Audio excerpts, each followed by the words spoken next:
बिहारी। बोलो माँ के बिहारी लाल की जय। प्रेम से कह दो जय श्री कृष्ण। जय श्री कृष्ण। तो कहाँ कांच का टुकड़ा, कहाँ महामणि, कहाँ कथा, कहाँ सुधा। संसार का कोई पदार्थ, कोई वस्तु, कोई व्यक्ति, कोई संबंध, कोई सुख सुविधा साधन भागवत जी की बराबरी नहीं कर सकते। तात स्वर्ग अपवर्ग सुख धरहि तुला एक अंग, तूल न ताहि सकल मिल जो सुख लव सतसंग। सत्संग की महिमा बड़ी निराली है, सत्संग का प्रभाव बड़ा निराला है। इस प्रकार से श्री शुकदेव जी ने देवताओं को सावधान किया और महाराज परीक्षित को कथा सुनानी आरंभ करी और सृष्टि के विस्तार का क्रम समझाया। बहुत सुंदर प्रसंग आ रहा है, बहुत ध्यान से सुनना।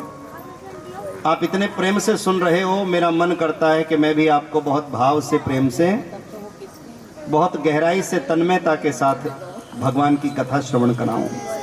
मेरा भी मन करता है, इसलिए बहुत ध्यान से सुनना। बोलो राधे राधे। सृष्टि के विस्तार का क्रम समझाया।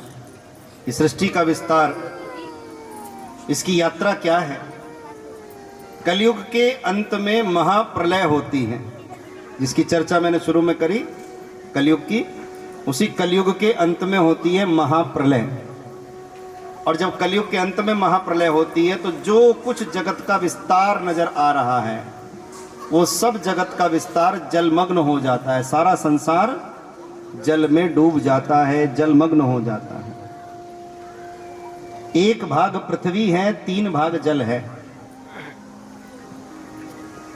शरीर में भी यही स्थिति है और ब्रह्मांड में भी यही स्थिति है।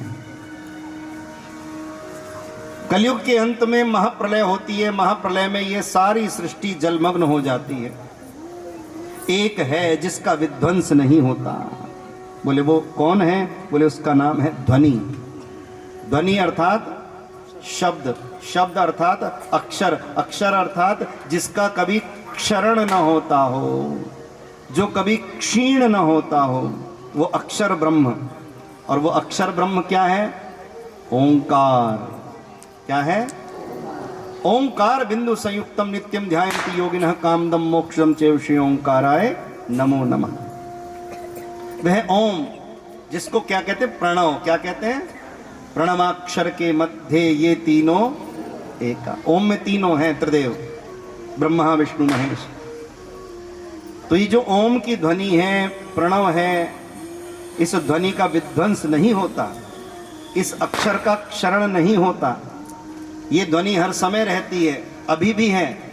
लगाकर हाथ कानों पर, लगाकर हाथ कानों पर करो कोशिश दबाने की, तुम्हें आवाज आएगी भीतर प्रभु के कारखाने की। जैसे कोई कारखाना चलता है, कोई मिल चलती है तो उसकी आवाज आती है ना, ऐसे भीतर एक कारखाना चल रहा है। भगवान की सृष्टि की एक व्यवस्था चल रही है। लोग कहते हैं भगवान क्या चमत्कार करते हैं। अरे इससे बड़ा और क्या चमत्कार होगा? श्वास चल रही है, दिल धड़क रहा है, इससे बड़ा और क्या चमत्कार होगा? सूर्य निकल रहा है, हवा चल रही है। बिन बाती बिन तेल के ये ज्योत जग रही है, प्राणों की ज्योति। शरीर तो तब भी होता है जब प्राण नहीं होते, लेकिन वो किसी काम का नहीं होता। घर के ही लोग कहते हैं जल्दी करो जल्दी करो, भूत बन जाएगा। इसलिए सावधान। वो ध्वनि, वो प्रणव, वो ओम, वो शब्द, उसे कुछ भी कहें। यहां तक कह दिया हमारे यहां कि है भी सच नानक होसी भी सच। वो सत्य था, सत्य है और सत्य रहेगा। वो प्रणव, वो ओंकार, वो ध्वनि, वो नष्ट नहीं होती, विध्वंस नहीं होती।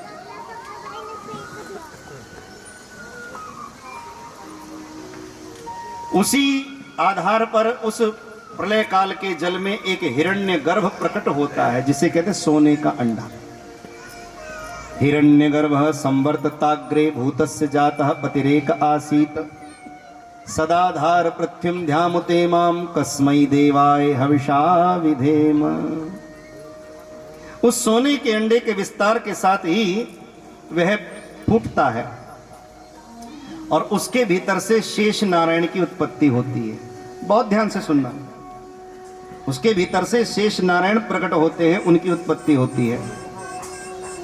और शेष नारायण के बाद आदि नारायण प्रकट होते हैं, जिन्हें विष्णु भगवान कहते हैं। शेष नारायण जिन्हें शेषनाग कहते हैं।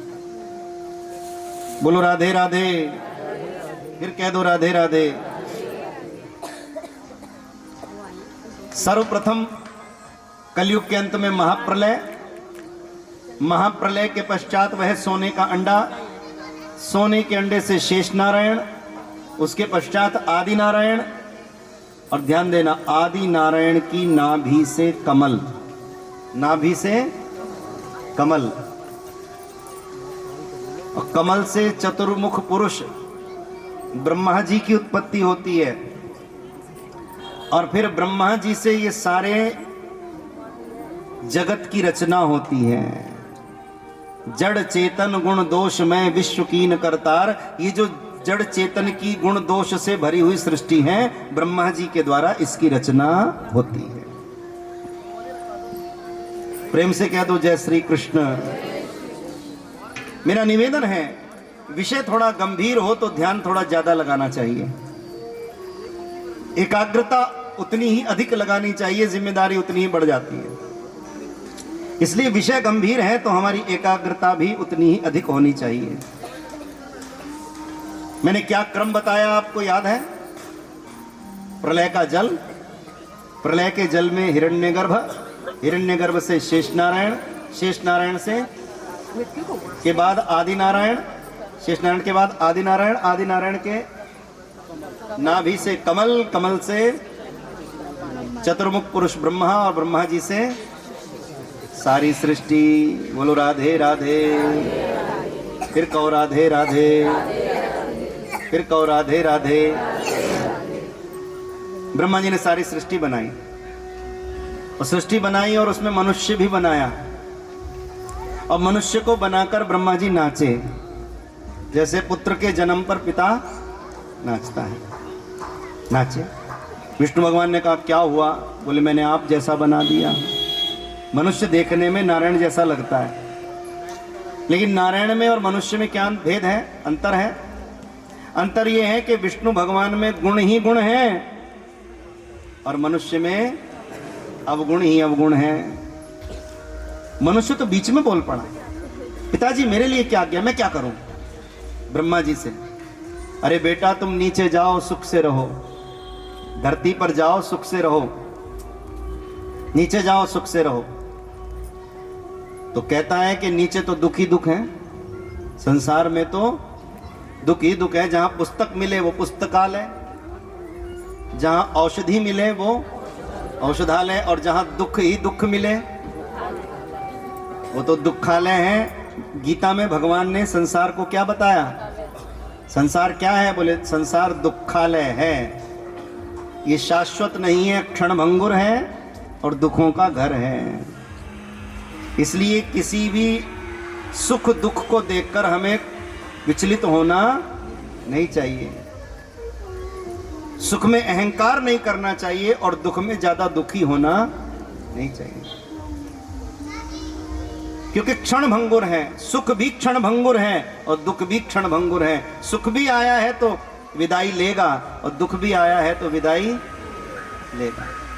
विदाई दोनों की निश्चित है, सुख की भी एक दिन विदाई होगी और दुख की भी एक दिन विदाई होगी। आना जाना जाना आना, मिलना बिछड़ना बिछड़ना मिलना, ये निरंतर लगा हुआ है। प्रेम से कह दो जय श्री कृष्ण। जय श्री कृष्ण। ये नाम बड़ा मधुर है, जितना जितना जय श्री कृष्ण बोलोगे उतना उतना मन निर्मल होगा। आप देखना एक सप्ताह में अभ्यास आपका हो जाएगा। बोलो जय श्री कृष्ण। जय श्री कृष्ण। एक श्रृंगार है ऊपर का, शरीर का। अच्छे से बाल बना लो, अच्छे कपड़े पहन लो, अच्छे से तैयार हो जाओ, हैं? ये श्रृंगार है। ये जय श्री कृष्ण बोलना क्या है? बोले ये जय श्री कृष्ण बोलना वाणी और बुद्धि का श्रृंगार है, संतों की सुमति का गहना है। एक वो गहना जो सोने चांदी के हम पहनते हैं, कंगन पहनते हैं, माला पहनते हैं, वो शरीर के गहने। और ये जय श्री कृष्ण माने भगवान का नाम, ये राधे राधे बोले क्या है? बोले ये संतों की सुमति का गहना है। क्या है? ये बुद्धि का गहना है। हाथों में कंगन है, पैरों में पायल है, गले में माला है, ये शरीर का गहना है। और बुद्धि का गहना क्या है? भगवान का नाम। वाणी का गहना क्या है? भगवान का नाम। सुमति का गहना क्या है? भगवान का नाम। मन का गहना क्या है? भगवान का नाम। सत्संग वाला गहना क्या है? भगवान का। एक बहन कह रही थी, बोले सांवरे के नाम की पहन अंगूठी, मैं तो जन्म मरण से छूटी। मैं तो, कितनी बड़ी बात है। इसलिए बोला करो, बोलो जय श्री कृष्ण, श्री कृष्ण। जय श्री कृष्ण। तो जहां पुस्तक मिले पुस्तकालय, जहां दुख मिले वो दुखालय। तो ये संसार क्षणभंगुर है, दुखालय है। सुख भी आया है तो जाएगा, दुख भी आया है तो जाएगा, विदाई दोनों की निश्चित है। नीचे जाओ, सुख से रहो। बोले वहां तो दुख ही दुख है। तो ब्रह्मा जी ने उसे 2 थैली दी मनुष्य को, कहा एक थैली आगे रखना, एक थैली पीछे रखना। जैसे गले में माला झोली डालते हैं ना भजन करने वाले, माला जपने वाले, गले में माला झोली होती है। ऐसे 2 झोली दी, 2 थैली दी, उसमें एक आगे रखना, एक पीछे रखना। आगे वाली थैली में बोले कोई तुम्हारी बुराई करे, ध्यान देना, कोई तुम्हारी बुराई करे तो उसे आगे वाली में रखना। बुराई को आगे रखना। ये मेरी बुराई हो रही है, मैं इन कमियों को कैसे दूर करूं कि आगे बुराई ना हो। और ध्यान रखना, जिस व्यक्ति के अंदर अपनी आलोचना सुनने की हिम्मत है। आज सबसे बड़ी बात यही है कि हम सब कुछ सुन पाते हैं लेकिन अपनी आलोचना नहीं सुन पाते। अपनी आलोचना, अरे भैया तेरा कुर्ता फटा हुआ है, ओ भैया तेरा कुर्ता फटा हुआ है, तो भैया आगे से पलट के जवाब देगा फैशन है। आलोचना मत करो। समझे कि नहीं समझे?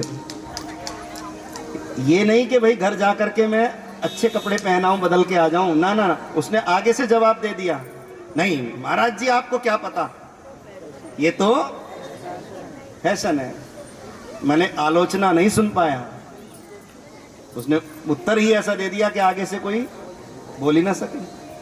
आज यही हो रहा है।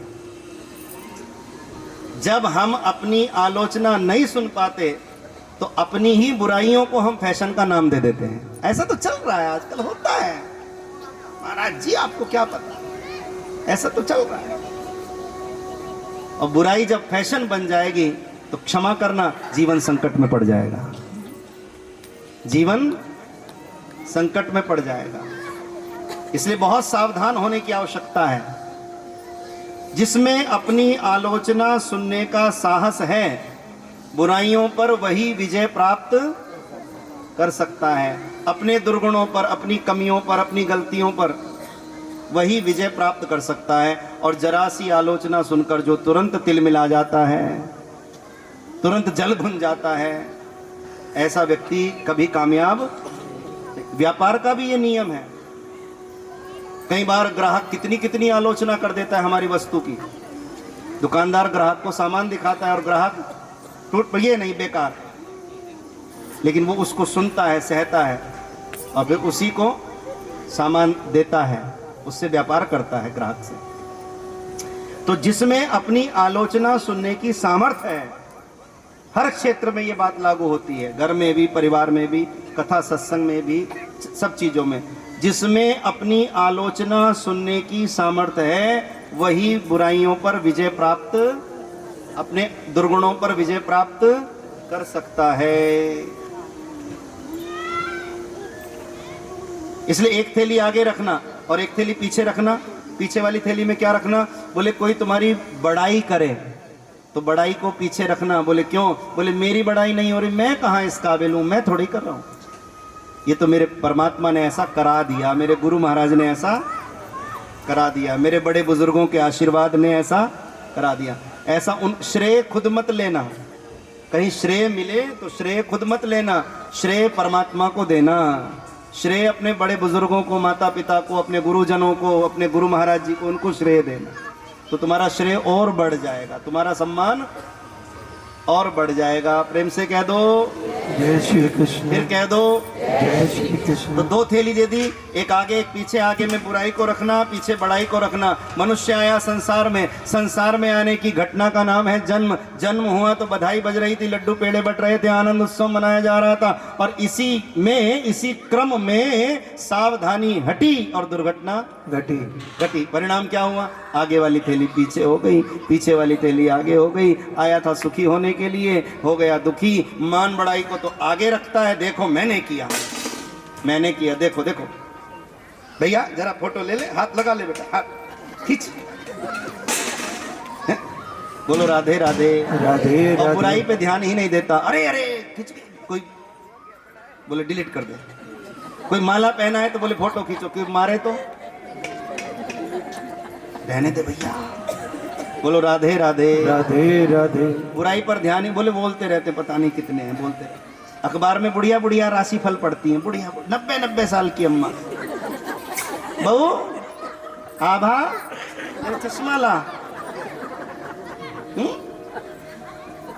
अखबार ला, लाइट जला। तो बुढ़िया बुढ़िया राशि फल पड़ेगी। अब आ जाए बढ़िया सा तो खाना भी खाएगी, चाय भी पिएगी, हैं? सब बात करेगी। और राशि फल आ जाए खराब, खैर नहीं। अखबार भी ऐसे पटक के मारेगी, ये तो बोलते रहते, पता नहीं कुछ नहीं होता महाराज जी, कुछ नहीं होता, ये तो सब ऐसे ही कहने की बात, बकवास। बोलो राधे राधे। राधे राधे। फिर कहो राधे राधे। राधे राधे। फिर कहो राधे राधे। राधे राधे। तो बुराई पर व्यक्ति बोले वो बोलते रहते, बोलने दो, ध्यान ही नहीं देता, जबकि जरूरी है ध्यान देना उस पर। आज निंदा हो रही है, आलोचना हो रही है, कल ना हो, इसके लिए मैं क्या कर सकता हूँ? मुझे सुधार करने चाहिए अपने में।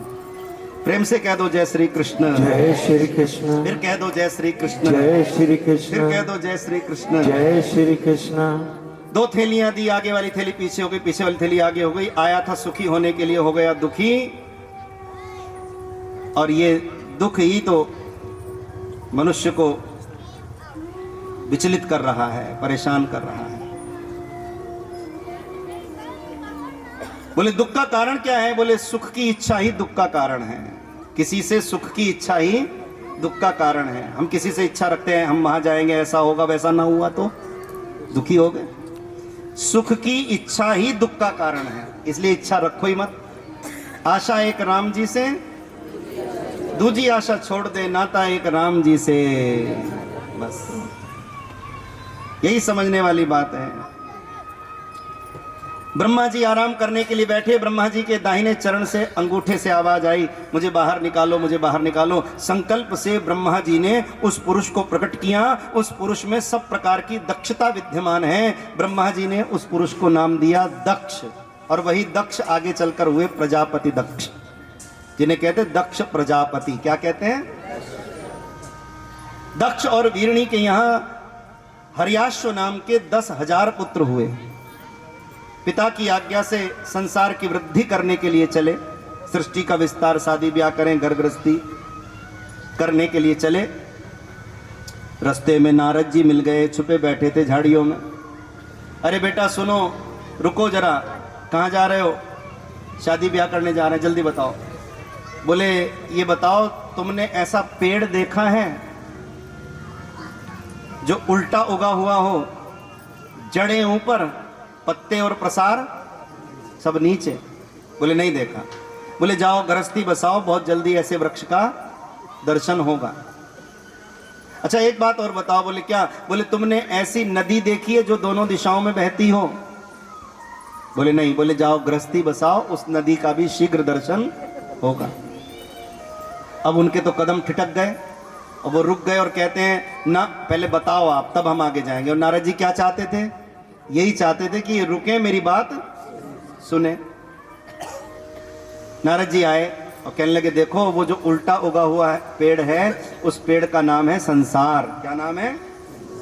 भगवत गीता के 15वें अध्याय में, ध्यान देना, भगवत गीता के 15वें अध्याय में पुरुषोत्तम योग में भगवान संसार रूपी वृक्ष की चर्चा कर रहे हैं। आपने पढ़ा होगा। क्या कह रहे हैं कि ये संसार क्या है? बोले उल्टा उगा हुआ पेड़ है, सत रज तम के द्वारा संचित है, सतोगुण रजोगुण तमोगुण।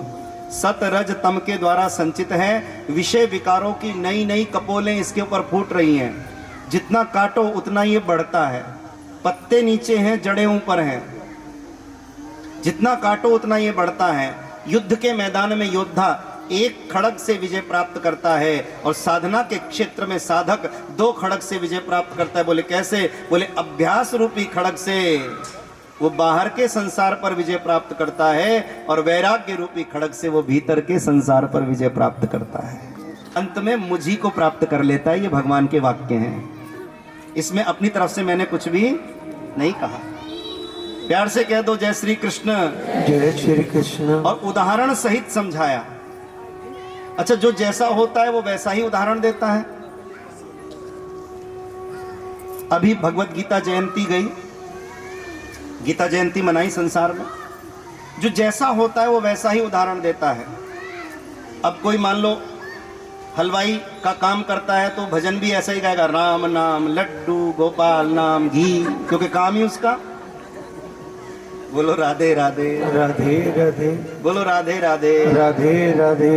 अब मान लो कोई कंगन चूड़ी का काम करे तो भजन भी ऐसा ही गाएगा, मनिहारी का रूप बनाया। गुत्तो चूड़ी का काम कर ही रहा है, उसे श्याम सुंदर में भी बोलो चूड़ी बेचने वाला ही नजर आता है। बोलो राधे राधे। राधे राधे। फिर कहो राधे राधे। राधे राधे। अब कोई माली का काम कर रहा है तो भजन भी वो राधा नाम की लगाई फुलवारी पत्ता पत्ता। जो जैसा है वो वैसा ही तो भजन करेगा। बोलो राधे राधे। राधे राधे। फिर कह दो राधे राधे। राधे राधे। फिर कह दो राधे राधे। राधे राधे। समझना हमारी बात को, अन्यथा नहीं। अब कृष्ण क्या है? बोले नंद रूपी ग्वाल के पुत्र हैं।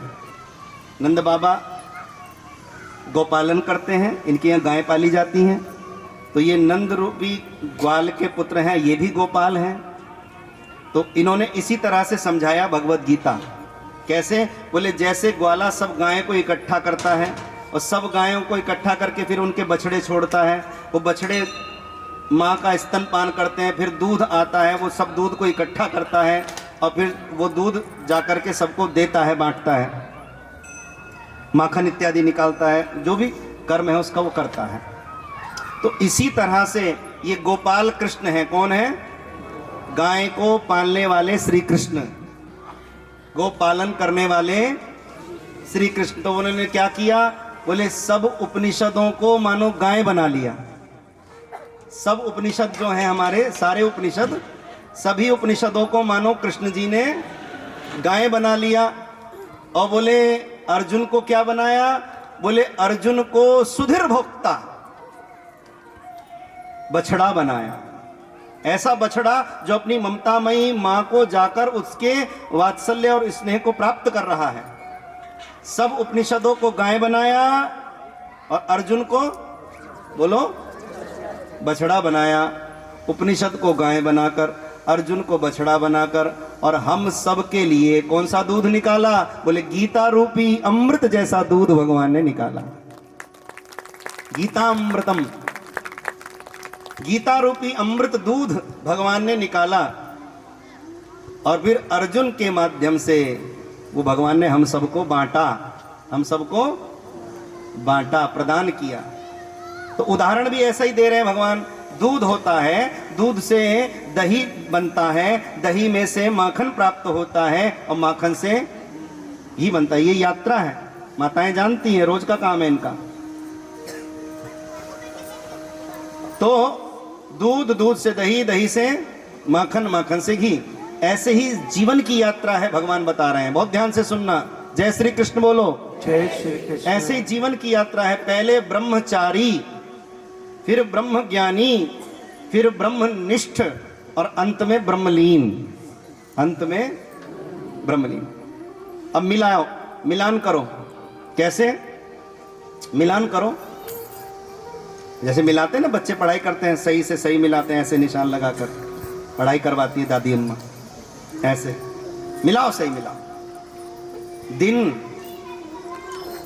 रात, काला, वो सही तीर का निशान लगाते हैं ना बच्चे, पहचान कराते हैं उनको। ऐसे तुम मिलाओ दूध, दही, माखन और घी, और ब्रह्मचारी ब्रह्म ज्ञानी, ब्रह्मनिष्ठ और ब्रह्मलीन। इसमें मिलाना भी नहीं, सीधा सीधा है, सामने सामने सामने सामने। दूध की स्थिति और ब्रह्मचारी की स्थिति एक जैसी है। जैसे दूध को संभालना पड़ता है, उसका ध्यान रखना पड़ता है, कहीं खटाई का छींटा ना लग जाए, कहीं दूषित कोई स्थान पर ना रख दिया जाए, वो दूध खराब हो जाता है। इसी तरह से ब्रह्मचर्य काल में मन को संभालना पड़ता है। और ध्यान रखना, अगर जीवन में ब्रह्मचर्य नहीं है, मैं निवेदन करूं, जीवन में अगर संयम नहीं है, ब्रह्मचर्य नहीं है, तो भक्ति फलीभूत नहीं हो सकती। कितने भी तुम वृंदावन चले जाओ, कितने भी दर्शन कर लो, कितना भी कुछ कर लो, लेकिन संयम का पालन करना पड़ेगा। विषयों को भी भोगें और भक्ति भी करें, ये दोनों बातें एक साथ नहीं हो सकती। आज स्थिति ये है कि जल्दी दर्शन करो फिर टिक्की खाएंगे, जल्दी दर्शन करो फिर लस्सी पिएंगे। तो वो दर्शन तो खुले हैं सामने, लेकिन मन में टिक्की चल रही है, मन में लस्सी चल रही है, मन में वो मोबाइल में देख के गए थे उसकी कचौरी खानी है। बोलो राधे राधे। राधे राधे। तो वो सब टिक्की कचौरी दिमाग में घूमती रहती है, तो भक्ति कहाँ हुई? तो ब्रह्मचर्य बहुत जरूरी है। भक्ति में ब्रह्मचर्य, विद्या में ब्रह्मचर्य। ब्रह्मचर्य होगा विद्या फलीभूत होगी, संयम होगा भक्ति फलीभूत होगी। तो जैसे दूध का ध्यान रखना पड़ता है, उबल ना जाए, बाहर ना निकल जाए, ऐसे संयम काल में, ब्रह्मचर्य काल में मन का ध्यान रखना पड़ता है। तो ब्रह्मचारी की स्थिति और दुग्ध की स्थिति एक जैसी है। तदोपरांत दूध से दही बनता है, दही की स्थिति और ब्रह्मज्ञानी की स्थिति एक जैसी है। दही को समय रहते प्रयोग में ले आओ तो ठीक है, नहीं तो वो दही किसी काम का नहीं रहता, कीड़े पड़ जाएंगे। इसी तरह से ब्रह्मज्ञानी को अपने ज्ञान के द्वारा अपना कल्याण करना चाहिए और अपने संपर्क में आने वाले प्रत्येक जन का कल्याण करना चाहिए समय रहते। अन्यथा तो जैसे जंग लोहे को खा जाता है, दीमक लकड़ी को खा जाती है, कभी कभी ज्ञान का अहंकार ज्ञान को ही नष्ट कर देता है। इसलिए सावधान। तो दूध की स्थिति और ब्रह्मचारी की स्थिति एक जैसी, और माखन की स्थिति, दूध दही की स्थिति और ब्रह्मज्ञानी की स्थिति एक जैसी। उससे माखन आता है। और इधर ब्रह्मनिष्ठ महापुरुष की स्थिति और माखन की स्थिति एक जैसी है। माखन को हथेली पे रखो तो पिघल जाएगा, उसे दूसरे किसी ताप की आवश्यकता नहीं है। इसी तरह से संत महापुरुष, ब्रह्मनिष्ठ महापुरुष होते हैं, वो किसी दूसरे को जरा सा दुखी देखते हैं, स्वयं द्रवित हो जाते हैं। संत हृदय नवनीत समाना। संतों का हृदय किसके समान है? दूध के समान? बोले नहीं। दही के समान? बोले नहीं। संतों का हृदय माखन के समान है। जैसे माखन पिघल जाता है, ऐसे संत पिघल जाते हैं, संत द्रवित हो जाते हैं। संत मिलन को जाइए त्याग कपट अभिमान, ज्यों ज्यों पग आगे धरे कोटिन यज्ञ समान। आप ये भागवत में आ रहे हो ना, अपने घर से चलकर एक एक कदम चलने का आपको एक एक यज्ञ का फल प्राप्त हो रहा है। जितने कदम रोज आप यहाँ पंडाल में चल के आते हो भागवत जी में, उतने उतने आपके यज्ञ हो रहे हैं। संत मिलन को जाइए, भागवत दर्शन को जाइए, त्याग कपट अभिमान, ज्यों ज्यों पग आगे धरे कोटिन यज्ञ समान। एक एक पग में करोड़ों करोड़ों यज्ञ का फल आपको मिल रहा है, तब आप यहाँ आ रहे हो, ऐसे नहीं आ रहे। मैं तो जब कॉलोनी में एंट्री करने लगा तो गेट बंद था, चौकीदार बैठा था, उसने दरवाजा खोला, फिर उसने रजिस्टर में नाम लिखा, कौन हो, कहां से आए हो, किस उद्देश्य से अंदर जा रहे हो। यद्यपि उसको वेशभूषा देखकर ऐसा कुछ करने की आवश्यकता नहीं थी, लेकिन फिर भी उसने अपनी जिम्मेदारी को, जो उसकी ड्यूटी है, उसने उसको निभाया। अब आप विचार करके देखो कि बिना एंट्री के, बिना सारा परिचय, बिना आधार कार्ड दिखाए, ये सब बातें बिना नोट कराए हम एक कॉलोनी में प्रवेश नहीं कर सकते हैं। बिना ये सब अपनी जानकारी दिए बिना हम एक कॉलोनी में प्रवेश नहीं कर सकते। अब आप विचार करके देखो कि भगवान ने कितनी बड़ी कृपा की होगी हमारे ऊपर कि हम भागवत के पंडाल में प्रवेश कर रहे हैं। इसका अर्थ यह है कि भगवान ने सब हमारी व्यवस्था अपने आप बना दी है और राधा रानी कृपा कर रही हैं और ठाकुर जी वहां पकड़ पकड़ के हमें अंदर बुला रहे हैं और हमारे आज पुण्य जागे हैं तो हम आ रहे हैं और एक एक कदम चलकर यहां आने का करोड़ों करोड़ों यज्ञ का फल हमें प्राप्त हो रहा है। ये सब भागवत जी की महिमा है। बोलो राधे राधे। राधे राधे। फिर कह दो राधे राधे। राधे राधे। दूध, दही, माखन, माखन और ब्रह्मनिष्ठ महापुरुष एक जैसा। और उसके बाद ब्रह्मलीन, माखन से बनता है घी और घी से होता है यज्ञ। क्या होता है? स्वाहा। घी की आहुति जलती रहती है ना, घी से होता है यज्ञ। और यज्ञ में जो घी की आहुति पड़ गई, अब वो घी वायुमंडल में लीन हो गया, अब तो लौट के नहीं आएगा। दूध से दही प्राप्त किया जा सकता है, दही से माखन निकाला जा सकता है, माखन से घी बनाया जा सकता है, लेकिन वो घी जब यज्ञ में आहुत हो गया, अब वो वापस हमें लौटकर नहीं मिलेगा, वो वापस प्राप्त नहीं होगा। इसी प्रकार से नंद रूपी ग्वाल के पुत्र गोपाल श्री कृष्ण उपनिषदों को गाय बनाकर, अर्जुन को बछड़ा बनाकर हम सबके लिए गीता रूपी अमृत दुग्ध दुहा है, हमें वो गीता रूपी अमृत दूध प्रदान कर रहे हैं और बता रहे हैं ब्रह्मचारी की स्थिति कैसी है। बोले दूध की स्थिति और ब्रह्मचारी की स्थिति एक जैसी, दही की स्थिति और ब्रह्मज्ञानी की स्थिति एक जैसी, माखन की स्थिति और ब्रह्मनिष्ठ की स्थिति एक जैसी, और घी की स्थिति और ब्रह्मलीन महापुरुष की दशा स्थिति एक जैसी है। बोले कैसे? बोले जैसे घी आहुति में आहुत हो जाता है, इसी प्रकार से भगवान कह रहे हैं कि मेरे स्वरूप को जानने वाला, मुझे जानने वाला अंत में अपने समस्त कर्मों को ज्ञान रूपी अग्नि में भस्मीभूत करके अंत में मुझ पर ब्रह्म को ही प्राप्त होता है, मुझ ब्रह्म में ही लीन हो जाता है। इसी अवस्था का नाम है ब्रह्मलीन हो जाना। इतना सरल है इस बात पर प्रवचन देना, उतना ही कठिन है इसको जीवन में चरितार्थ करके दिखाना। एक जीवन तो क्या जन्म बीत जाते हैं ऐसा करने के लिए, लेकिन भगवान योगेश्वर कृष्ण ने कितना सरल करके समझा दिया। वही बात नारद जी ने दक्ष के 10,000 पुत्रों को समझाई जो सृष्टि करने जा रहे थे। नारद जी मिले, बोले संसार क्या है? उल्टा उगा हुआ पेड़ है। बताया था ना, वही विषय पर मैं आ गया वापस लौटकर। कथा की एक विधा है, कथा कहो, कोई बिंदु आता है, कोई व्याख्या आती है, फिर लौट करके उसे व्याख्या को करके वहीं अपने बिंदु पर आ जाओ। इससे श्रोता का ज्ञान भी बढ़ता है और श्रोता का मन भी टिकता है, मन भी टिकता है। बोलो जय श्री कृष्ण। कृष्ण। तो संसार रूपी वृक्ष, ये संसार ही उल्टा उगा हुआ पेड़ है। बोले दोनों दिशा में बहने वाली नदी क्या है? दूसरा प्रश्न क्या था बच्चों? दोनों दिशाओं में बहने वाली नदी देखिए? बोले नहीं देखी। बोले जाओ घर बसाओ, जल्दी दर्शन होगा। नहीं आप बताओ। बोले दोनों दिशा में बहने वाली नदी का नाम है माया। क्या नाम है? माया। ये माया रूपी नदी दोनों दिशाओं में बह रही है। आना जाना, जाना आना, मिलना बिछड़ना है, जन्म मृत्यु, ये निरंतर सब रुक जाता है, पर ये नहीं रुकता। दो काम नहीं रुकते। कौन कौन से? प्रजनन की क्रिया और चिता की अग्नि। प्रजनन की क्रिया कभी समाप्त नहीं होती और चिता की अग्नि कभी शांत नहीं होती। बोलो जय श्री कृष्ण।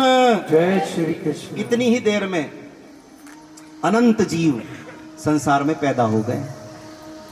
जितनी देर में जय श्री कृष्ण बोला ना, उससे भी कम, पलक झपकने मात्र में इतनी ही देर में अनंत अनंत अनंत जीव जगत में पैदा हो गए और अनंत अनंत अनंत जीव शरीर छोड़कर जगत से चले गए। ये आना जाना, जन्म मृत्यु हर समय, और चिता की अग्नि कभी शांत नहीं होती, कहीं ना कहीं जलती रहती है। तो माया रूपी नदी आना जाना, जाना आना लगा ही हुआ है। एक आ रहा है, एक जा रहा है। कभी कभी बैठे बैठे सत्संग में बैठे बैठे ऐसे आंख लग जाती, नींद आ जाती, पता ही नहीं लगता। जैसे नींद आ जाती है ना, झपकी लग जाती है, एक दिन ऐसे ही मृत्यु भी आ जाएगी, शरीर को पता ही नहीं चलेगा। ऐसे ही बस लोग कहते अरे अभी तो मेरे से बाकी पैसे लेके गया। अभी तो मैंने आवाज मार के दिए भाई साहब, तो आपके रह गए। बोलो राधे राधे। राधे राधे। चलो छोड़ो, बाकी पैसे रहने दो, तुम इधर कथा सुनो। बोलो राधे राधे। राधे राधे। फिर कहो राधे। लोग कहते रह जाएंगे, अभी तो बात कर रहा था, अभी तो सैर कर रहा था, है? अभी तो दाढ़ी बना रहा था। कुछ भी हो सकता है। और अभी ये आना जाना जाना आना लगा हुआ है। बोलो जय श्री कृष्ण। जय श्री कृष्ण। एक घर में 4 सदस्य थे, पति पत्नी 2 बच्चे, एक बेटा बेटी ऐसे थे। बाबूजी का निधन हो गया, माँ बेचारी उदास रहने लगी, बेटा भी उदास रहने लगा। माँ ने सोचा मैं ज़्यादा उदास होऊंगी तो ये और ज़्यादा उदास होएगा, तो माँ ने अपनी उदासी को छुपाया, बेटे को धीरज बताया, बेटा उदास मत हो। मई माँ हम 4 जने थे, कितने बढ़िया रहते थे, हैं? पापा कैसे थैले भर भर के फल लाते थे, सब्जियां लाते थे, सामान लाते थे, हम कितना मौज घर में करते थे, हैं? कितना शान से रहते थे, पापा कितना करते थे। ऐसे बोले, बेटा कहे तो बेटा उदास होया, तो माँ ने कहा बेटा तू उदास मत हो, धीरज मत को, कोई बात नहीं। बोले नहीं हम 4 थे, कितने बढ़िया से रहते थे, अब 3 रह गए, डर लगता है घर में। तो माँ ने कहा बेटा तू चिंता मत कर, तेरी शादी कर दूंगी, बहू घर में आ जाएगी, फिर 4 जने हो जाएंगे। माँ है ना, वो समझाती है, विषाद में भी हर्ष से जीना सिखाती है। उसने कहा तेरी फिर शादी कर दूंगी, फिर 4 हो जाएंगे। तो बेटे ने फिर उदासी वाली बात करी, बोले बहू आ जाएगी, 4 हो जाएंगे। माँ फिर ये बहन भी तो जाएगी, इसकी भी तो शादी होगी ना, तो ये ससुराल चली जाएगी। माँ हम फिर 3 रह जाएंगे। माँ हम फिर 3 रह जाएंगे। माँ ने कहा रे पगला क्यों होता है, थोड़े दिन में तेरे यहाँ बाल गोपाल हो जाएगा, आना जाना लगा है ना, तू रो मत, उदास मत हो, थोड़े दिन में तेरे यहाँ बच्चा हो जाएगा, तो फिर हम 4 हो जाएंगे। लड़के ने कहा कलयुग का था, बोले तू भी तो जाएगी, बुढ़िया हो गई मैया, तू भी तो जाएगी। तो यही है संसार, जिसे हम अपना मान बैठे हैं, वास्तव में वो कितना अपना है ये जानो, है? प्रेम से कह दो जय श्री कृष्ण। जय श्री कृष्ण। फिर कहो राधे राधे। राधे राधे। फिर कहो राधे राधे। राधे राधे। तो माया रूपी नदी यही है और उल्टा पेड़ यही है। बच्चों ने ये सब सुना, शादी ब्याह करना भूल गए, घर गृहस्थी बसाना, और बोले हम तो बाबा जी बनेंगे, हमें भी दीक्षा दो, साधु बनेंगे। नारद जी ने सबको गुरु मंत्र दे करके और सबको साधु बना दिया, भक्ति के मार्ग पर लगा दिया।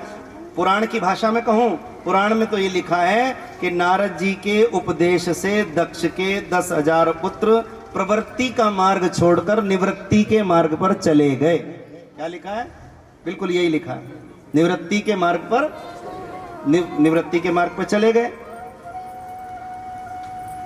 अंत काल रघुवरपुर जाई, जहां जन्म हरि भक्ति कहानी। भक्त कहाई, झंझटी खत्म, सब खत्म। फिर 10,000 हुए, सबलाश्व नाम के, वो हरियाश्व थे, ये सबलाश्व। इनको भी नारद जी मिले, इन्हें भी नारद जी ने यही उपदेश दिया। इन्होंने सोचा जिस रास्ते हमारे अग्रज गए, अनुजों को भी उसी मार्ग का अनुसरण करना चाहिए। और वे भी अंतकाल रघुवरपुर जाई, जहां जन्म हरि भक्ति कहानी। भक्त कहाई। 20,000 बेटे बैरागी हो गए। और कोई भी माँ बाप अपने बच्चों को बैरागी बनाना नहीं चाहता, बाबा जी बनाना नहीं चाहता। ये तो पुण्य से बनता है, बनाने से तो नहीं बनता, बनाने से तो और कुछ बन जाता, पुण्य से बनता है। 20,000 बच्चे बैरागी हो गए। दक्ष महाराज परेशान महल में इधर से उधर चक्कर काट रहे थे। रानी ने पूछा महाराज बच्चे तो बाबा बन गए, अब लौट के नहीं आएंगे, आप क्या ढूंढ रहे हो? बाबा बने बच्चों को ढूंढ रहे हो? राजा दक्ष बोले नहीं नहीं रानी, मैं बाबा बने बच्चों को नहीं ढूंढ रहा, मैं तो उस बाबा को ढूंढ रहा हूँ जिस बाबा ने मेरे बच्चों को बाबा बनाया। मैं तो उस बाबा को ढूंढ रहा हूँ। बोले बच्चे तो बाबा बने। उसी समय नारद जी आ गए। दक्ष तो क्रोध में थे, अरे नारद तुमने मेरे बच्चों को बाबा बनाया, ऐसा उपदेश दिया, जाओ मैं तुम्हें शाप देता हूं, तुम कहीं ठहर ही नहीं सकोगे, तुम कहीं, क्योंकि तुम ठहरोगे तो सत्संग करोगे, और सत्संग करोगे तो दुनिया के बच्चों को बाबा बनाओगे, बाबा बनाओगे। तो मैं तुम्हें शाप देता हूं कि तुम कहीं, तो बड़ी बूढ़ी अम्मा कहते नारद जी के पैर में चक्कर है, कहती है ना नारद जी के पैर में, ये कहीं टिक ही नहीं पाते, ठहर ही नहीं पाते। का कारण क्या है? ये है। बाद में विवेक जागा। नारद जी ने कहा, राजन, जिन्हें तुम अपना पुत्र मान रहे हो वो तुम्हारे पुत्र थे ही नहीं। तो पुत्र नहीं थे तो क्या पुत्री थे? बोले ना पुत्र थे ना पुत्री थे। तो क्या थे? बोले मनुष्यों में ही एक शरीर होता है पुरुष का शरीर, एक शरीर होता है स्त्री का शरीर, और एक ऐसा महाविचित्र शरीर होता है जिसे ना पुरुष कह सकते हैं ना स्त्री कह सकते हैं।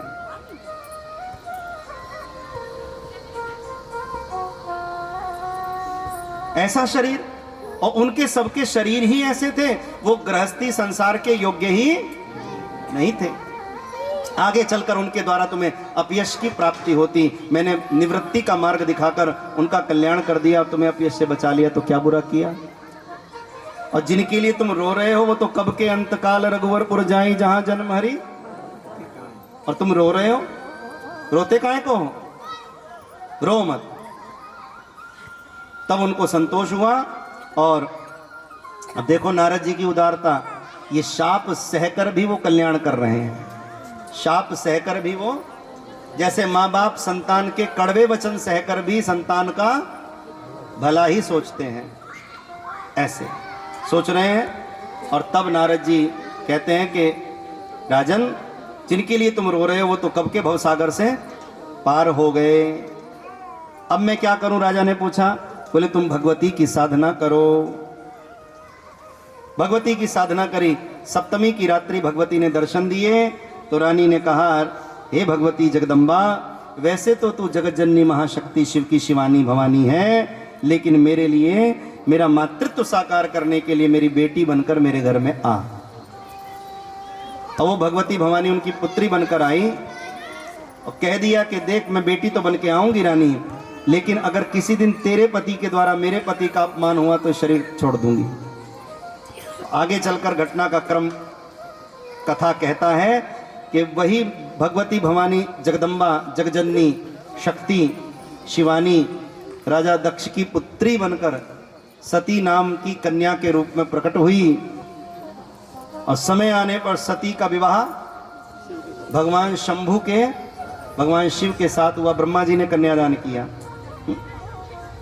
दक्ष की तो शंकर जी से खटपट रहती थी, बाबा जी ने पोती का कन्यादान किया और तीनों लोकों में सती शंभु के विवाह की उमंग छा गई। तीनों लोकों में आनंद हो गया और इस प्रकार से सृष्टि के विस्तार का क्रम आगे बढ़ा। जगत की सबसे दिव्य जोड़ी, बोले कौन सी जोड़ी? बोले शिव और शक्ति।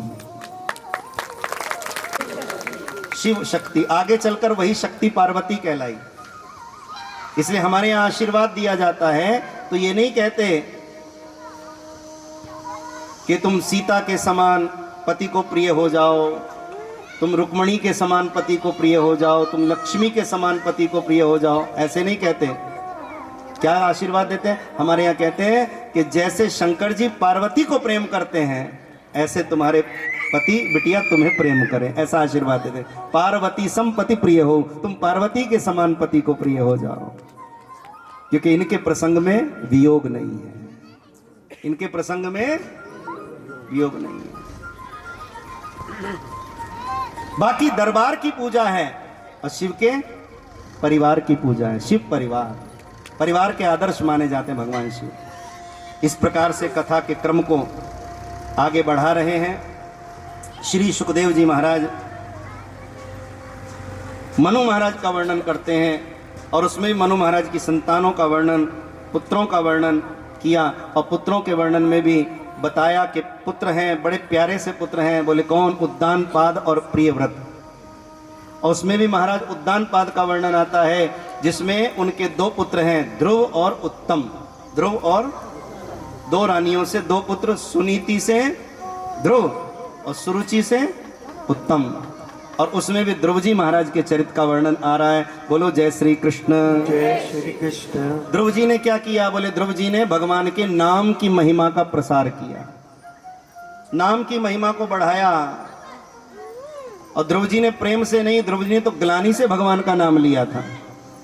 ध्रुव सगलानी जपेऊ हरि नाम, पायऊ अचल अनुपम ठाऊं। ध्रुव जी ने ग्लानि से भगवान का नाम लिया था, लेकिन वो नाम भी ध्रुव जी को अचल पद प्रदान करने वाला हो गया। ध्रुव जी को क्या ग्लानि थी? ग्लानि ये थी कि छोटे से बालक को सौतेली माँ ने पिताजी की गोद में से हाथ पकड़ के उठा दिया।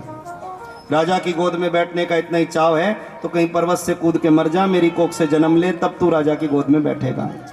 माँ के पास आए, माँ सबसे ऊंची गोद किसकी है? बोले भगवान जी की गोद सबसे ऊंची है। माँ उनकी गोद में से कोई हाथ पकड़ के उठाता तो नहीं। बोले बेटा कैसी बात करता है? माँ ने बालक को समझाया, माँ सो गई। माँ को सोता हुआ छोड़कर 4.5 बरस के ध्रुव जी माँ के चरणों में प्रणाम करके वन की ओर चल दिए। भगवान की गोद पाऊंगा, उनकी गोद में से मुझे कोई हाथ पकड़ के, ऐसा भोला बालक मन में। भगवान को पाने के लिए बच्चों जैसा भोला मन चाहिए। भोले भाव मिले रघुराई, भोले भाव मिले रघुराई। हाँ, चतुराई नहीं चलेगी। चतुराई तो वहीं उतार दो जहां चप्पल उतार के आए हो। चतुराई का प्रवेश नहीं है। तुम चतुराई की चादर उतार दो, भगवान माया का पीतांबर उतार देंगे, भक्त और भगवान का मिलन हो जाएगा। ठाकुर जी हृदय से लगा लेंगे। भगवान को पाने के लिए बच्चों जैसा भोला मन चाहिए। कैसा मन? बच्चों जैसा, जोर से बोलो, बच्चों जैसा भोला मन चाहिए, तब भगवान मिलेंगे। ध्रुव जी चल दिए, नारद जी मिले रास्ते में। अरे बेटा, जंगल में गर्मी है, सर्दी है, बारिश है, आंधी है, भूख लगेगी तो भोजन कराने माँ नहीं आएगी, नींद आएगी तो लोरी सुनाने माँ नहीं आएगी। बोले मैं तो भजन करूंगा।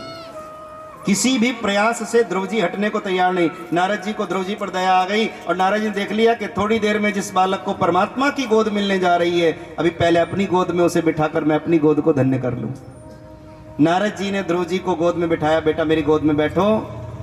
और नारद जी ने ध्रुव जी के कान में गुरु मंत्र दे दिया, ओम नमो भगवते वासुदेव। 12 अक्षर वाला ये पुनीत मंत्र प्रदान कर दिया। और ध्रुव जी ने 6 महीने इस मंत्र का जाप किया। बैठकर, खड़े होकर, हाथ जोड़कर, ऊपर हाथ करके, एक चरण के ऊपर खड़े होकर, भागवत में लिखा है दाहिने चरण के अंगुष्ठ भार, अंगूठे के भार पर खड़े होकर ध्रुव जी ने भगवान का ध्यान किया। भगवान प्रसन्न हो गए। श्वास रोककर ध्रुव तप कर रहे हैं। भगवान प्रसन्न हो गए, प्रकट हो गए शंख चक्र गदा पद्म के धारी नारायण। और ध्रुव जी ऐसे कि आंखें खोलने को तैयार नहीं। भगवान ने अपने शंख के अग्रभाग को ध्रुव जी के कपोल से स्पर्श कराया। कपोल से स्पर्श कराया। ध्रुव जी ने नेत्र खोले, सच्चिदानंद स्वरूप परमात्मा का दर्शन किया। ऐसा दिव्य दर्शन। ध्रुव जी ने भगवान की वंदना की। भगवान कहते हैं, ध्रुव बेटा अभी तो तुम बहुत छोटे हो, जब समय होगा मैं स्वयं तुम्हें लेने आऊंगा। अभी तो छोटे हो, राजकाज करो, समय आने पर मैं तुम्हें लेने आऊंगा। कथा में वर्णन आता है 36,000 वर्ष पर्यंत ध्रुव जी ने राजकाज किया। जब चलने का समय हुआ, भगवान लेने आए। भगवान का विमान आया, ध्रुव जी उसमें चढ़ने लगे तो चढ़े कैसे? चढ़े कैसे? तो एक महिला आकर के बैठी, ध्रुव बेटा मेरे सिर पे पैर रखो, चढ़ जाओ। तुम कौन हो? बोले मैं मृत्यु हूं। सब मुझसे डरते हैं, मैं हरि के भक्तों से डरती हूं। मृत्यु के सिर पर पांव रखकर ध्रुव जी भगवान के विमान में चढ़े। और जैसे विमान में चढ़े तो रोने लगे। विमान चला, ध्रुव रोने लगे। भगवान ने पूछा, ध्रुव बेटा रोते क्यों हो? ध्रुव जी बोले माँ याद आ रही है। बोलो राधे राधे। राधे राधे। हम कितने भी बड़े हो जाएं पर माँ से तो बड़े नहीं हो सकते। कितने भी बड़े हो जाएं, माँ से बड़े नहीं हो सकते। इसलिए हमारे यहाँ कहते हैं कि माँ तो माँ होती है। माँ जैसी शीतलता, माँ जैसी करुणा कहाँ देखने को मिलेगी? माँ का कोई विकल्प नहीं होता। छोटा बच्चा रो रहा हो और तुम उसे खिलौने दो, अरे झुंझुना दो, अरे सोने के खिलौने दो। सोने के, काहे के? सोने के खिलौने दो। वो सोने के खिलौने भी बालक फेंक के मारेगा। उसे नहीं चाहिए सोने का खिलौना। उसे क्या चाहिए? उसे उसकी माँ चाहिए, मम्मी चाहिए उसे। माँ की गोद में जाकर ही चुप होगा। तो माँ, परमात्मा का कोई विकल्प नहीं। ऐसे ही माँ का भी धरती पर क्या तीनों लोकों में कोई विकल्प नहीं है। कोई ऐसे बैठा हो ना, तो बड़े बूढ़े टोक देते, अरे ऐसे क्यों बैठा, तेरी क्या माँ मर गई, ऐसे कहते हैं ना, अशुभ माना जाता है, ऐसे माथा पकड़ के नहीं बैठना चाहिए। और सच बात है, भरा पूरा परिवार हो और 90 साल की माँ भी घर में बैठी है? और पड़पोते खेल रहे हैं, भरा पूरा परिवार, और वो 90 साल की माँ जब शरीर छोड़ देती है तो उसका बेटा भी अच्छी उम्र का होता है? उसके भी पोते होते हैं, वो इतना बड़ा आदमी दीवारों में सिर रख रख के रोता है, अरे तुम क्यों रोते हो? अरे बोले घर परिवार तो भरा पूरा घर छोड़ गई अम्मा, लेकिन मैं अनाथ हो गया। बोले क्यों? बोले घर में आता था तो वो माँ बैठी भी दिखाई देती थी, अब वो दिखाई। माँ की महिमा बड़ी निराली है, माँ का प्रभाव बड़ा निराला है। माँ का जैसे भगवान का कोई विकल्प नहीं, ऐसे माँ का कोई विकल्प नहीं। कुछ भी होता है तो सबसे पहले माँ ही याद आ, जरा सा कांटा भी लगे तो माँ याद आती है, जरा सा नाखून काटते हुए दर्द भी होना तो माँ याद आती है। माँ ठंडियां छावा छावा कौन करे, हाय विच परदेसा दिलों दुआवा कौन करे। बेटा विदेश में है, वो बेटा जो जरा सा स्कूल से लेट हो जाता था तो दरवाजे पे बार बार आके देखती थी, अभी तक गाड़ी नहीं आई, अभी तक रिक्शा नहीं आई, कहाँ रह गए, सबके बच्चे आ गए, मेरा नहीं आया। वो माँ, बेटा विदेश में है, माँ ठंडियां छावा छावा छावा कौन करे, हाय विच परदेसा दिलों दुआवा कौन करे। मैनू अपनी अख दा तारा कहंदी सी, राज करे मेरा राज दुलारा कहंदी सी, पल्ले दे नाल हुन हवावा कौन करे। एसी लगे, कूलर लगे, पंखे लगे, लेकिन जो शीतल हवा का झोंका माँ के आंचल से आता था वो कहाँ आएगा, कहाँ आएगा? आप विचार करके देखो, आप विचार करके देखो। मावा ठंडियां छावा छावा कौन करे, विच परदेसा दिलों दुआवा कौन करे। मैनू अपनी अख दा तारा कहंदी सी, राज करे मेरा राज दुलारा कहंदी सी, पल्ले दे नाल हुन हवावा कौन करे, हाय मावा ठंडियां छावा छावा कौन करे। बिन बोले ओ दिल दा हाल समझदी सी, दिल दा टुकड़ा दिलों दूर ना कर दी सी, हंस के मेरियां माफ खतावा कौन करे। भगवान तो कर्म का फल देते ही हैं, दंड देते ही हैं, माँ क्षमा कर देती है, कोई बात नहीं बेटा। इसलिए भगवान से भी बड़ी है माँ। हंस के मेरियां माफ खतावा कौन करे, हाय मावा ठंडियां छावा छावा कौन करे। जाने कितनी गलतियां की होंगी और माँ ने कितना माफ किया होगा। हर बार वो माँ, एक माँ ऐसी है जो थोड़ी बहुत पिटाई भी कर देती है और बालक के रोने से पहले खुद रोने लगती है, हाय मैंने इसको क्यों मारा, नहीं ऐसे करना, ये माँ है। हंस के मेरियां माफ खतावा कौन करे, हाय मावा ठंडियां छावा छावा कौन करे। विच विदेशा चढ़ा चढ़ाई तरक्की दी, याद सताउंदी साग ते रोटी मक्की दी। विदेश में चला गया, बड़ी तरक्की कर ली, बहुत कुछ खाने को है, लेकिन जो आनंद माँ के हाथ की रोटी, अब सर्दियां आ गई, जो साग मक्की की रोटी याद कर रहे, कौन खिलाए माँ?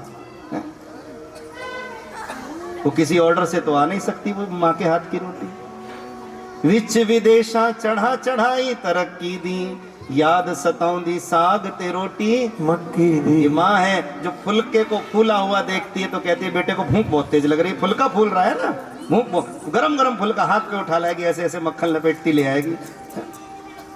विच विदेशा चढ़ा चढ़ाई तरक्की दी, याद सताउंदी साग ते रोटी मक्की दी, फुलके ते मखणा दी अलावा कौन करे, हाय मावा ठंडियां छावा छावा कौन करे। सात समंदर पार ये अखा भर आई। बेटा विदेश में बैठे कौन आया कि अब तुम्हारी माँ संसार में नहीं रही, ऐसा मजबूर हो गया, एकदम से आ भी नहीं सकता, एकदम से कहाँ निकल आ सकता। इतनी मजबूरी आ गई कि जिस माँ ने 9 महीने गर्भ में रखा, अंत समय में 2 बूंद गंगा जल भी अपने हाथ से उसके मुख में नहीं डाल पाया। 7 समंदर पार ये अखा भर आई, जदों फोन ते सुनिया तुर गई हुण जाई। जदों फोन ते सुनिया तुर गई हुण जाई। माँ चली गई। 7 समंदर पार ये अखा भर आई, जदों फोन ते सुनिया तुर गई हुण जाई। सीने लाउण नू लंबियां बावां कौन करे। कहीं भी बालक आता था, माँ विशाल भुजाएं पसार कर हृदय से लगाती। अब कौन लगाएगा? लंबियां बावां कौन करे। 1000 गलती करके भी आया होगा, पर माँ ने भुजाएं पसार कर दिल से लगाया होगा। सीने लाउण नू लंबियां बावां कौन करे, हाय मावा ठंडियां छावां छावां कौन करे। माँ जब भी मिलती है बड़े प्यार से मिलती है, जैसे यशोदा अपने कृष्ण मुरार से मिलती है। हर बच्चे के लिए माँ यशोदा है और हर माँ के लिए उसका बच्चा कृष्ण है। बोलो राधे राधे राधे राधे फिर कह दो राधे राधे राधे राधे। ध्रुव जी कह रहे हैं माँ याद आ रही, आज भगवान अच्छे नहीं लग रहे, विमान अच्छा नहीं लग रहा, माँ याद आ रही। माँ चाहिए, माँ चाहिए तो माँ ही चाहिए, सोने का खिलौना नहीं चाहिए। मुक्ति मोक्ष वैकुंठ विमान ये सब नहीं चाहिए, माँ चाहिए। क्यों? बोले जिस माँ ने मुझे जन्म दिया मैं उसे संसार में छोड़ आया, आज मुझे ये मुक्ति मोक्ष ये सब अच्छा, आप बुरा न मानना प्रभु, मुझे नहीं अच्छा, मुझे माँ। वो तो नरक में इस दुनिया में रह गई। भगवान ने ऐसे ऐसे पीताम्बर किया, आगे बादल थे छट गए और जगमग जगमग करता एक विमान आगे आगे जा रहा था और उसमें 2 माताएं बैठी हुई थी, ध्रुव की माँ और सौतेली माँ, दोनों बैठी थी। क्योंकि उसने तो अंतर किया था, पर ध्रुव ने सौतेली माँ को भी हमेशा सगी माँ जितना ही सम्मान दिया। भगवान कहते हैं, भगवान की भी आंखों में आंसू आ गए। भगवान ने कहा ध्रुव बेटा तुम कैसे सोच सकते हो कि तुम जैसे धर्मात्मा को जन्म देने वाली माँ भला नरक में रह जाएगी। अरे वो तो तुमसे आगे आगे मुक्ति की अधिकारिणी है, वो तो देखो तुमसे आगे आगे जा रही है। और देखो सुनीति ध्रुव की माँ, वो सुरुचि से क्या कह रही, सौतेली माँ से क्या कह रही, अरे बहन। बोले हाँ। बोले तू तो मेरे से भी आगे निकल गई, मैं तो ध्रुव को ध्रुव के सांसारी पिता का परिचय भी नहीं करा पाई, और तूने तो सांसारी पिता की गोद में से हाथ पकड़ के उठाया और परम पिता की गोद में बैठने का रास्ता दिखा दिया। तू तो मेरे से भी आगे निकल गई, तू तो जननी से भी आगे निकल गई। धन्यवाद कर रही सुनीति। सज्जनों के तो यही लक्षण है। और कथा में वर्णन आता है कि वे ध्रुव जी महाराज आज भी भगवान की कृपा से उत्तर दिशा में, अंतरिक्ष की कक्षा में, उत्तर दिशा में ध्रुव तारे के रूप में दर्शन दे रहे हैं। ध्रुव तारे के रूप में दर्शन दे रहे हैं। अब विवाह के समय कन्या से कहते हैं बेटी जरा उत्तर दिशा की ओर देखो, जैसे ध्रुव तारा अटल है ऐसे तुम्हारा सुहाग भी ऐसा आशीर्वाद दिया जाता है। और साधु कहता है अपने शिष्य से कि देखो जैसे ध्रुव तारा दृढ़ है ऐसे तुम्हारा वैराग्य भी दृढ़ रहे, तुम्हारा संन्यास भी दृढ़ रहे, तुम्हारी भक्ति भी दृढ़ रहे। तो ध्रुव जी महाराज ने दृढ़ता का परिचय दिया। भगवान के नाम की क्या महिमा है, संसार को बताया कि भगवान के नाम में कितनी शक्ति है। बिजली के तार को जानबूझ के छू लो तो भी करंट लगेगा, अनजाने में छू लो तो भी करंट लगेगा। परमात्मा का नाम जानबूझ के लोगे तो भी कल्याण होगा, अनजाने में लोगे तो भी कल्याण होगा। कैसे भी इस कलयुग की गाड़ी को पार करना है तो भगवान के नाम का आश्रय लेना ही पड़ेगा। ध्रुव सगलानि जपेउ हरि नाउ, पायउ अचल अनुपम ठाऊ। कथा का जब आरंभ हुआ, कथा के आरंभ में मैंने कलि परीक्षित संवाद आपको सुनाया और उसमें कलयुग ने परीक्षित महाराज को अपने गुण दोषों का वर्णन करते हुए मैंने आपको शुरू में बताया था। कथा की विधा है, जहाँ से शुरू करो वहीं पर विषय को पूर्ण करना। तो मैं बिल्कुल उसी बिंदु के साथ बिंदु से बिंदु जोड़ते हुए आपको कथा सुनाता हूँ और बिल्कुल अपनी बात को पूर्ण करके वाणी को विराम देने जा रहा हूँ। बहुत ध्यान से सुनना। उसमें उसने यही बताया कि मेरे अंदर अवगुण बहुत हैं पर एक गुण है। बोले एक गुण के कारण ही मैं माधव का और संतों का प्रिय बना हुआ हूँ। और वो एक गुण क्या है? बोले कलयुग केवल नाम अधारा सुमिर सुमिर नर उतरे। कलयुग में और कोई दूसरा आधार नहीं है। जहां कुछ काम नहीं आता वहां लिया हुआ भगवान का नाम काम आता है, और हाथ से दिया हुआ दान काम आता है, और सत्संग में बिताया हुआ समय काम आता है। इतनी बड़ी महिमा है सत्संग की। अरे पुत्र को ले गई पुत्रवधू और पुत्री को दामाद। एक अंकल जी मुझे मिले, मैंने कहा कैसे हो? बोले ठीक है, पुत्र को ले गई पुत्रवधू और पुत्री को। मैंने कहा आंटी जी का? बोले वो कोरोना में। बोलो राधे राधे। राधे। तुम्हारी आंटी कहने लगे अंकल जी वो कोरोना में भगवान जी को प्यारी हो गई। अब तो हम हैं, बस कमरे में रहते हैं और कमरे में ही एक कृष्ण भगवान की फोटो दीवार पर लगी हुई है, बस उसी से बातें करते रहते हैं। सच्ची बात है, पुत्र को ले गई पुत्रवधू। बेटा बहू अपने हिसाब से रहेंगे और बेटी दामाद जी के साथ ही शोभा पाएगी। वो अपने हिसाब। बोले तुम्हें क्या करना है? बोले अब धीरे धीरे धीरे धीरे बचपन बीत गया है, जवानी भी बीत गई है, बाल सफेद हो गए हैं, ये बुढ़ापा आ रहा है, तो इसमें ज्यादा से ज्यादा कृष्ण भगवान से नाता जोड़ लो, ठाकुर जी से नाता जोड़ लो। तू मेरा मैं तेरा, तो बात बनेगी, नहीं तो भटकते रह जाओगे। वो अपनी तरफ खींचेगा, वो अपनी तरफ खींचेगा, और किसी काम के नहीं रहोगे, किसी मतलब के नहीं रहोगे। वो अपनी बेटी अपनी तरफ खींचेगी, बेटा अपनी तरफ खींचेगा, दोनों कंधों में दर्द इसीलिए तो रहता है। बोलो राधे राधे। इसलिए जगत खिंचाई से बचो और ठाकुर जी के शरणागत हो जाओ तो निश्चित रूप से कल्याण होगा। भगवान का नाम ही लाज बचाएगा, भगवान का नाम ही बैकुंठ में रास्ता दिखाएगा, भगवान का नाम ही लोक में सुखी करेगा और भगवान का नाम ही परलोक में सुखी करेगा।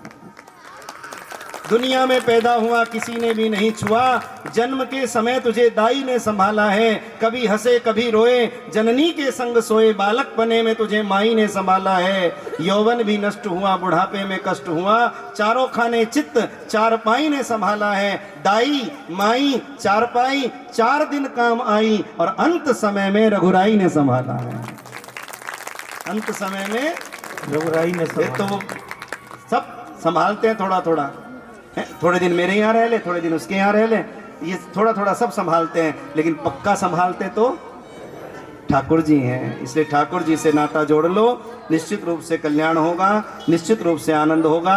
बस भगवान के नाम की महिमा बड़ी दिव्य है। इन्हीं मंगलमय वचनों के साथ आज द्वितीय दिवस की कथा का भाव प्रसंग यहाँ पर पूर्ण हो रहा है। मेरे साथ मिलकर के सब गाएंगे और उसके बाद हम भागवत जी की आरती करेंगे। दोनों हाथ ऊपर करियो भैया, ऐसे बोलो हम सब, जोर से बोलो, मुझे आवाज नहीं आ रही। कल ठीक 2 बजे 2-2 4-4 को साथ लेकर आएंगे। ताली बजाओ। अच्छा एक बात बताओ, वृंदावन वृंदावन वृंदावन वृंदावन ऐसे दोनों हाथ ऊपर करके भाव से, जितने लोग हैं सभी अपने स्थान पर खड़े हो जाइए।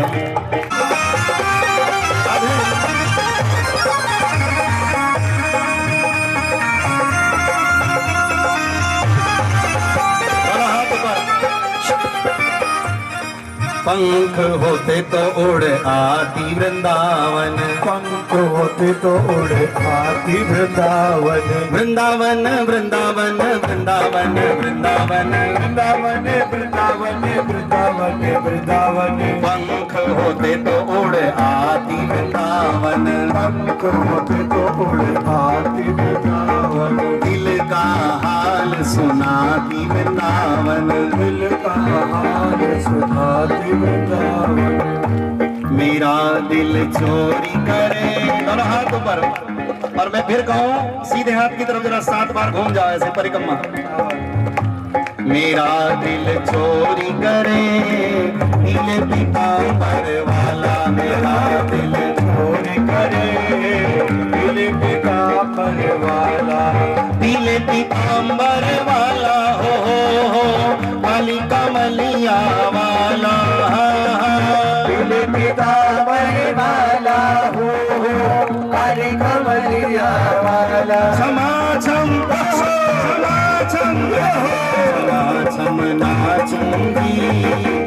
के मैं ब्रजबाला, क्षमा चकना चूकी बन के मैं ब्रजबाला। बरसाने में रस बरसत है, बरसाने में रस बरसत है। बरसाने में, दोनों हाथ ऊपर करके भैया बोलो बरसाने वाली की जय हो, बोलो राधा रानी की जय हो। बरसाने में रस बरसत है, बरसाने में रस बरसत है। ऊंचे ऊंचे हाथ। लौट के घर नहीं जाना सखी, प्यारा लगे बरसाना, प्यारा लगे बरसाना सखी, प्यारा लगे बरसाना। प्यारा लगे बरसाना सखी, प्यारा लगे बरसाना, प्यारा लगे बरसाना सखी, प्यारा लगे बरसाना।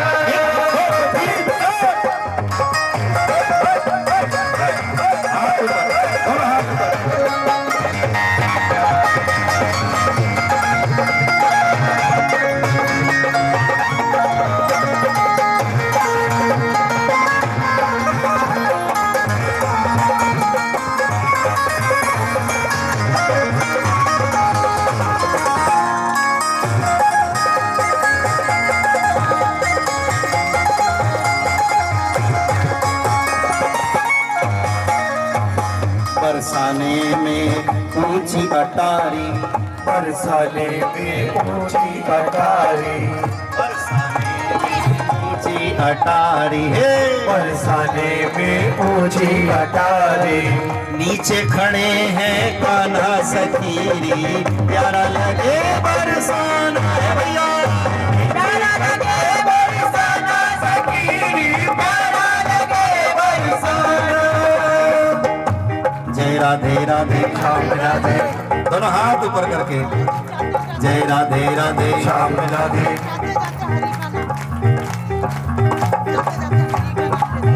लेते जाना रे, लेते जाना रे हरि का नाम, ज्यादा ज्यादा लेते जाना रे हरि का नाम, ज्यादा ज्यादा लेते जाना रे हरि का नाम, ज्यादा ज्यादा लेते जाना भूल न जाना, कल फिर आना सबको लाना, गाते जाना राधा राधा राधा राधा राधा।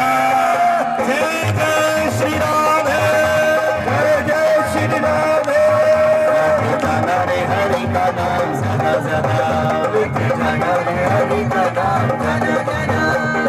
मैं राधा वल्लभ की, राधा वल्लभ मेरे, मैं राधा वल्लभ की, राधा वल्लभ मेरे, मैं राधा वल्लभ की, राधा वल्लभ मेरे, मैं राधा वल्लभ की, राधा वल्लभ मेरे, जन्म जन्म से मेरे, जन्म जन्म से मेरे, राधा वल्लभ मेरे, राधा वल्लभ मेरे, मैं राधा वल्लभ की, राधा वल्लभ मेरे, मैं राधा राधा वल्लभ मेरे, मैं राधा वल्लभ की, राधा वल्लभ मेरे, मैं राधा वल्लभ की, राधा। जय जय श्री राधे, मैं राधा वल्लभ की, अतुल मैं राधा वल्लभ की, मैं राधा वल्लभ की। वल्लभ मेरे। आइए गंगा आरती ऐसे श्री भागवत भगवान की है आरती, पापियों को पाप से है तारती। भगवान की है आरती पापियों को पाप से है तारती। श्री भागवत भगवान की है आरती, पापियों को पाप से है तारती। श्री भागवत भगवान की है आरती, पापियों को पाप से है तारती। ये अमर ग्रंथ ये मुक्ति पंथ ये पंचम वेद निराला, नव ज्योति जगाने वाला, नव ज्योति जगाने वाला, नव ज्योति जगाने वाला। ये अमर ग्रंथ ये मुक्ति पंथ ये पंचम वेद निराला, नव ज्योति जगाने वाला, नव ज्योति जगाने वाला, नव ज्योति जगाने वाला। हरि नाम यही हरि धाम यही, हरि नाम यही हरि नाम वही, हरि नाम यही हरि धाम यही, हरि नाम यही हरि नाम वही। ये जग मंगल की आरती, पापियों को पाप से तारती। भागवत भगवान की है आरती, पापियों को पाप से तारती। प्रेम से सब लाइन से आइए, बड़े प्रेम से आरती करके पीछे हटते चले जाइए, बड़े प्रेम से आरती करते हुए पीछे पीछे हटते जाए, और उसके बाद आरती का प्रकाश लेकर जाए।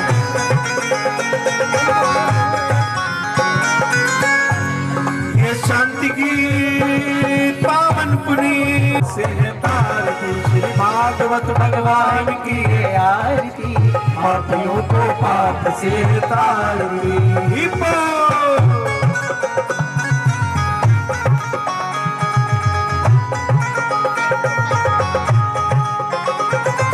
आरती पापियों को पाप से तारती।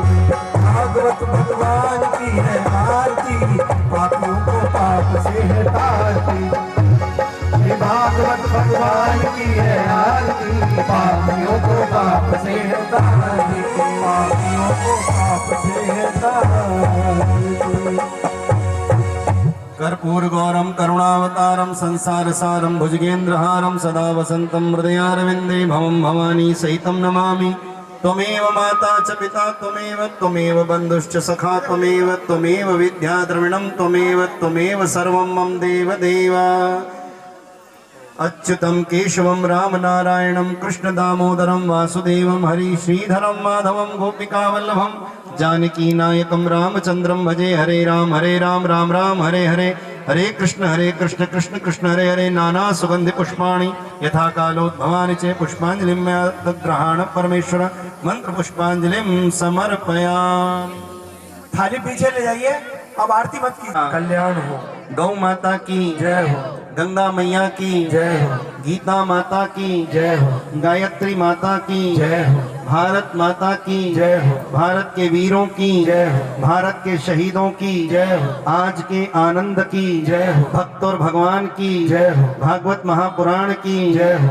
जयकारे वीर बजरंगे, हर हर महादेव, बोलिए सत्य सनातन धर्म की जय, भारत माता की जय, वंदे मातरम, वंदे मातरम, वंदे। मातरम। कल दोपहर 2 बजे हम सब फिर मिलेंगे, तब तक के लिए राधे राधे।